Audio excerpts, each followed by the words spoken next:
Have you ever asked yourself, will people take me seriously if I were to leave this job? If I can't tell someone this is where I work and this is my designation, what would I tell someone? And it's a common social awkward conversation, right?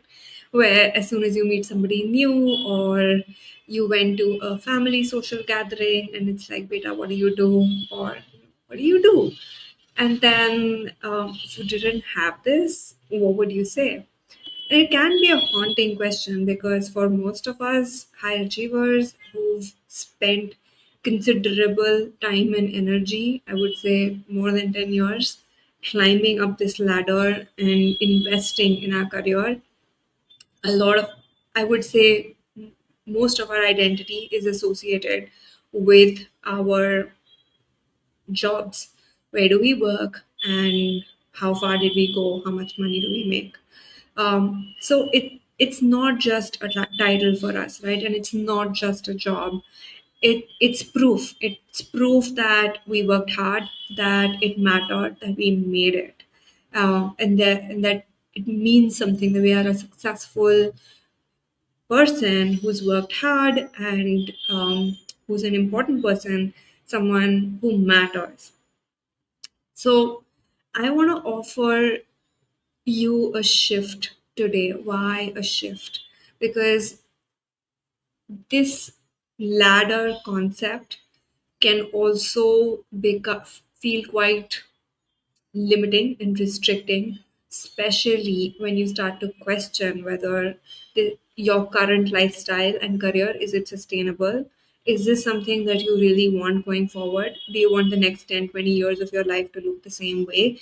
Is there something else that you're feeling called to do? If any of those questions start to show up, then suddenly the career corporate ladder starts to feel very limiting. Why do I say that? Because it means that you'll have to um, give up that position, start from scratch, and then climb the ladder all over again. It's kind of like snakes and ladders. Like a snake bit you, and now you got to come back and you got to start from scratch. And that really does not have to be the reality. I want to talk about this idea of career as art. Why am I saying art? Because if you ever try to make art, of course you're going to make mistakes, and of course you'll have like some things which will go off, but you kind of learn to paint over it, or you kind of tweak the line somehow, bring in a new shade here and there, and somehow it kind of works. It turns into something nice. And that is the philosophy I think that we can adopt as career folks and be career artists instead of ladder climbing people. So, who am I and why should you listen to me? I am Mansi. I am someone just like you who worked for more than a decade in the corporate world, graduated from IIM Ahmedabad, and then figured out that this isn't what I want. And I shifted and I became kind of a career artist. And I want to share a little more about how I created a whole new career without having to start from scratch. And now my career feels like it's giving me the lifestyle that I want without having to compromise on the satisfaction, the impact, and the money, of course. So, this is the Rich, Free, and Limitless podcast, and this is where I have these conversations, which everyone's thinking about, maybe, but there aren't enough rooms where this is being talked about. So, this is your room, this is your chance. And if something's coming up for you as we talk about this, drop me a comment and I'm going to respond to that. Okay. So, let's unpack this today. Okay. So, the career ladder, you know this. Like we've grown up on this belief system, and I call it a belief system. Why? Because it's not more than 100 years old, maybe. A lot of the jobs that we have now, like product management, didn't even exist 20 years ago. Maybe because SaaS businesses didn't exist 20 years ago, and that's fine. Like that's the nature of the world. But what we were told is you kind of do well in school, you get the degree, and that gives you the permission to land the job. Like that tells the recruiter that now you're eligible for that job. and then you kind of start from the beginning because nobody gets to cut in the line. So you do the entry, the middle, the senior, and then the CXO level, and you become a CEO if you're really, really good at what you do. And that's how you earn the lifestyle, and that's how you build a great career. That's what we all learned. Now, touched a little bit about this. When you want to pivot, that's when the penalty comes in, because now the ladder concept tells you you've got to go back to university and you've got to pay for that. If you want to now do coaching, then you need to get a master, or therapy is something that interests you. So now you need to get the master's in psychology, or people start thinking about getting another PhD. But that is, again, it is in within the belief system that careers have to be linear, they have to be ladders. So when your career feels like a ladder, that means you have to take that significant pay cut, you have to compete with other people who've been doing the thing that you want to do for years, you've got to start two levels below you and justify why you're changing the lanes. And I mean, come on, then it why would anyone want to pivot? Who wants to voluntarily take a pay cut and voluntarily become junior again? We've all put in the work, put in the hours, and put in the blood, sweat, and tears to get where we have gotten to. Who wants to reset and restart that journey? And at the same time, continuing on this journey can also feel quite painful. And that's why I call it the pivot penalty. And it's because we're thinking about our careers as ladders.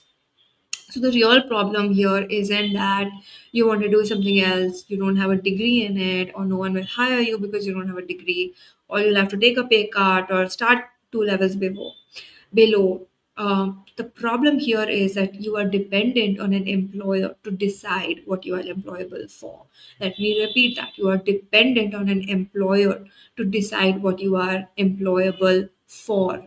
What does that mean? That the recruiter is going to decide your designation. The recruiter is going to decide the roles that you're going to have in the organization. The recruiter is going to decide how much you get paid. And the market kind of decides that. And that's not a great thing if you're trying to pivot, because that's not how the corporate world is structured, right? So, what if you flip the script? What if you didn't need employers at all? What if you could deliver outcomes? You knew your own value and you knew how to attract clients so that those clients, would get the value from you and pay you as much as you want to be paid within reasonable limits, of course. But in my experience, that is working a lot better. And if you think about it, that's the macro trend also. Gen Z right now, about 46% of them have side hustles in their early 20s. They are not looking to climb the corporate ladder. It's just not their vibe.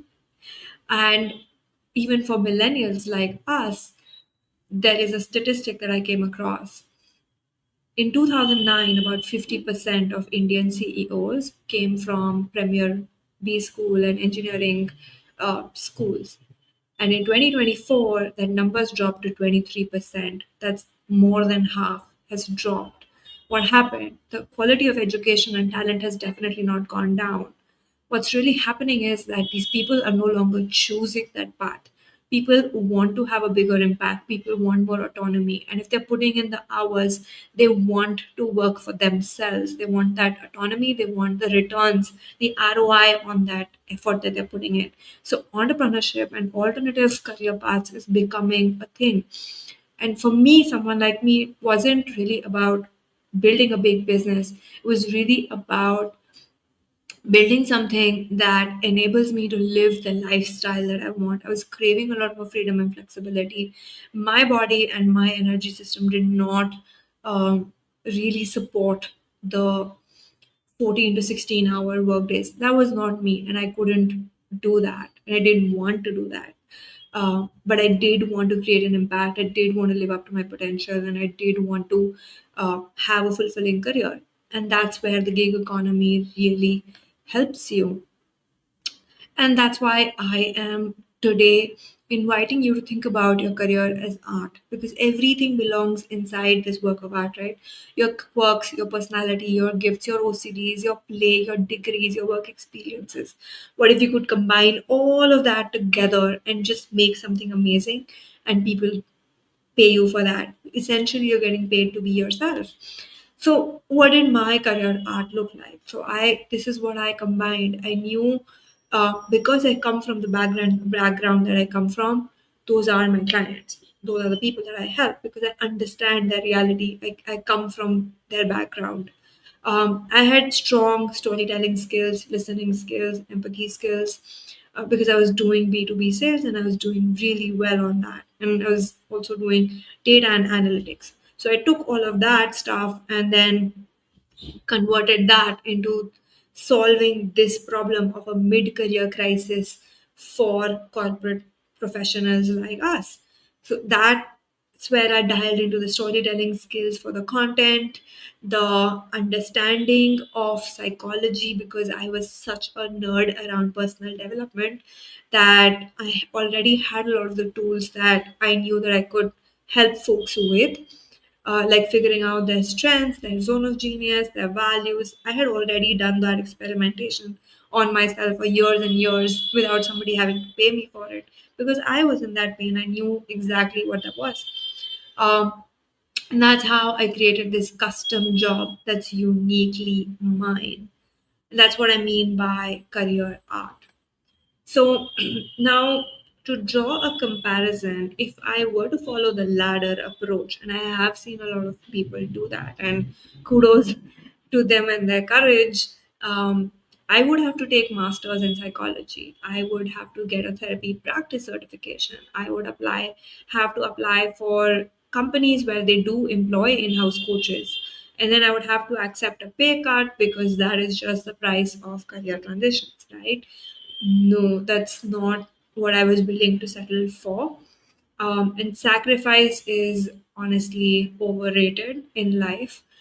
In general, I believe you can have it all and you just need to find the how. So here's how I did it. And I started looking at it as an art. So I started my own practice. I doubled down on my uniqueness, what makes me different, and how can I help people.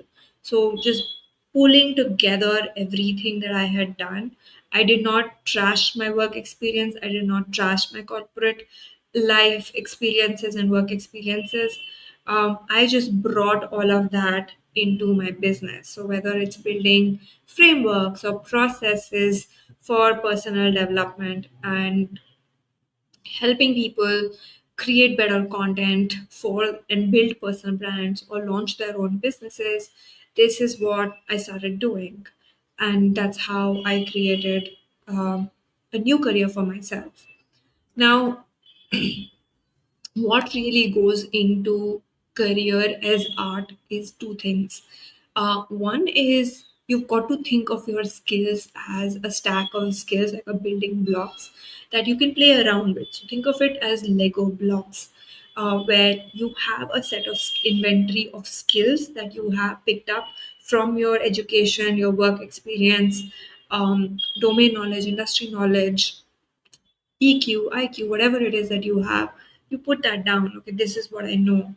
And then you kind of stack some complementary skills on top of it. So, for example, because I felt very passionate about what I do now, I started to stack skills like copywriting or coaching and learning about digital business models. And this is great because when I combine these skills with all of the skills that I already possessed, it gave me a whole new career.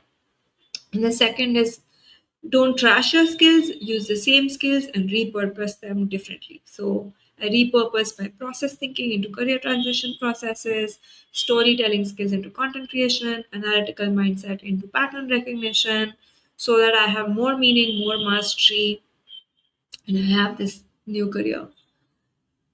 The gig economy advantage is that it really rewards self initiated work. We are living in a very different age now.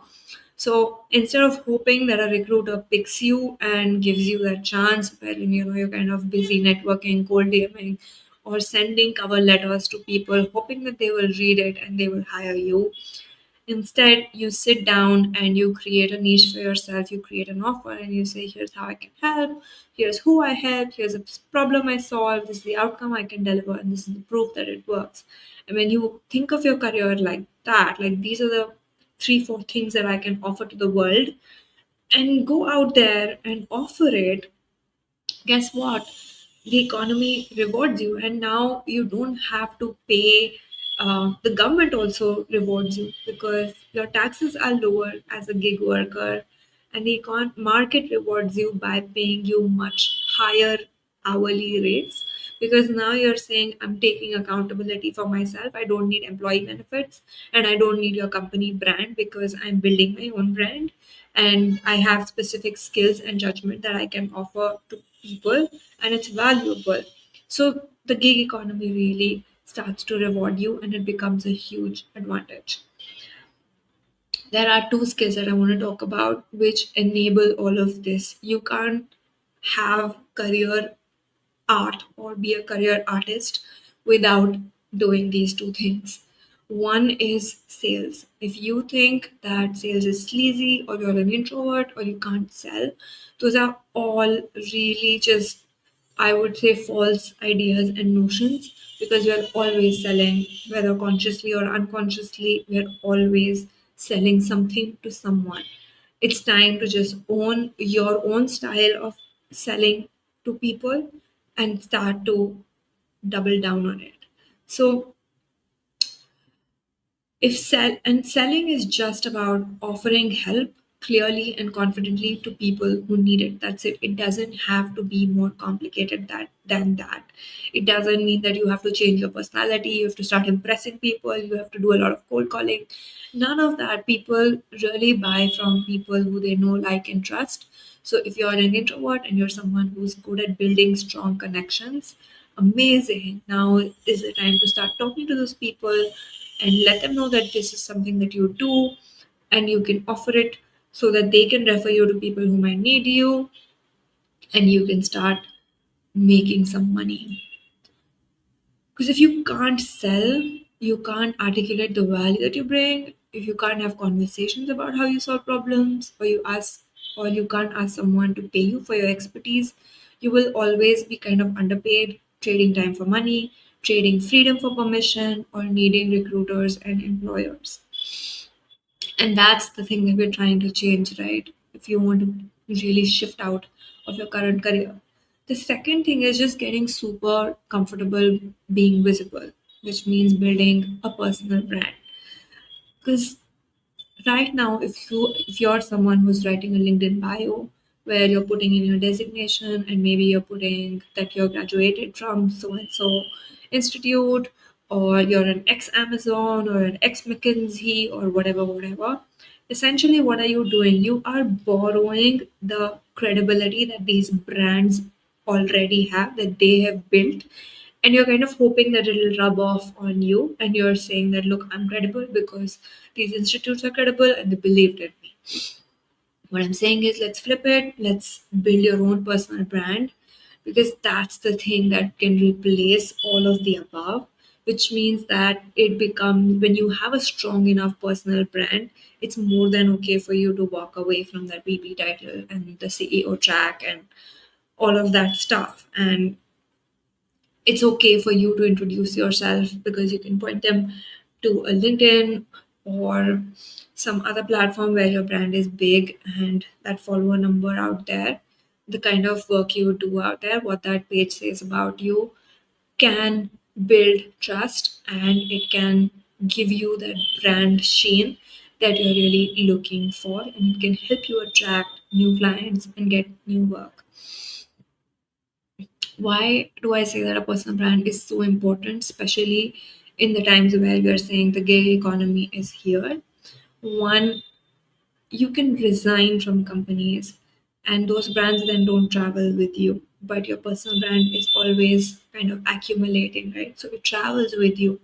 Whatever you're doing, you might be doing sales today, and tomorrow you might decide to do coaching, or day after you might decide to build a SaaS business, and that's fine. But it just, people see your evolution, they see you as this human being who's growing and evolving, and that starts to create a lot of trust. You don't have to actively go out and prove yourself or show people proof that this is why you're good at what you do, or testimonials, because just seeing your evolution right in front of their eyes. Third, it makes you a category of one. So you don't have to work very hard to differentiate yourself um, as much. So compare that to building a resume and hoping that it stands out in a huge stack of resumes. When every job is getting about 1,500 applications, guess what's going to help you instead? It's going to, your personal brand is what is going to help you, because then recruiters and hiring managers will be like, you know what, I have a role like that and I really like her, so I really want to work with her. So instead of you having to chase opportunities, opportunities start to chase you. You become magnetic to opportunities and clients. Which brings me to the next point where um, it also humanizes your work. I mean, in a resume, what can you write? You can't write anything about how differently you think, or what's your perspective on life, and what's your perspective on your work, whether it's marketing or entrepreneurship or management or people management. Nobody knows that. It's when you start creating content, you start sharing personal stories, you start sharing lessons you've learned, obstacles you've overcome, crisis you've gone through. That's what humanizes you. Or when you share a review of an ad that you saw, or a campaign that you saw, or some work that's appreciated somebody else's work. That's what humanizes your work. Now I know what kind of person you are, what are your values, what's really important to you, do I really want to work with you, and that works so much better than any interview conversation. And finally, it opens doors. It opens doors that CVs cannot. Things like podcasts or speaker opportunities or new clients, all of that becomes possible because you have a personal brand. So, in my head, it's a no brainer and it's a non negotiable going forward as the world continues to change. Okay, in summary, you if you're thinking about leaving that job title and the company and you're wondering what are people going to think, and you're worried that you will become a nobody again or you'll have to start from zero, please remember you don't have to start from scratch, because you're not climbing another ladder. You are here to be a career artist, and you can look at everything that you have and put it together in a way, in something, in a narrative that makes sense to someone, that adds value to someone, and that becomes your ticket to making money on your own terms. The second is you've got to get really clear on what makes you unique and double down on it. So that whole mindset around, oh, let me pick up the challenging thing, or I'm not good at this, so I'm going to do that, and constantly chasing things that you're really not that good at, I would say stop doing all of that and instead make a list of all of the things that you're really good at. What do people really appreciate you for? What's that unique flavor that you bring to your roles in your jobs? And start doubling down on that and start talking more about how you approach things and how you see the world.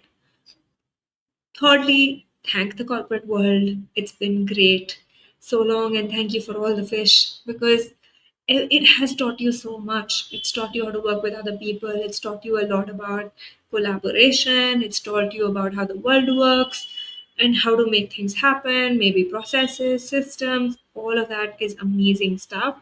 But after 10 years, it's okay for you to decide 10, 15 years down the line that it's okay. For you to part ways and for you to find your own way into the world. So remember that you're making art with your career, your gifts and your values and your worldview and your perspectives. And you can make all of that into a package and like a gift wrap it. And that's what I call an offer. And then sell it to somebody who really, really needs it. Okay, coming back to the socially awkward situation, which is the chachajis, the neighborhood aunties, the in laws, the well meaning friends and mentors. who don't really get your choices right now. It's okay. Just say something vague, which is simple and really difficult to argue with. Like, I run my own consulting business. That's it. Or I run my own coaching business. Simple. So 10 years from now, they will all be like, oh, she saw it coming, smart girl. Um, it doesn't take much to turn the tide, honestly. We all know where the world is going. This is a macro trend and it's here to stay. The sooner you embrace it, the better it is for you. So you can these situations get easier with time, I would say.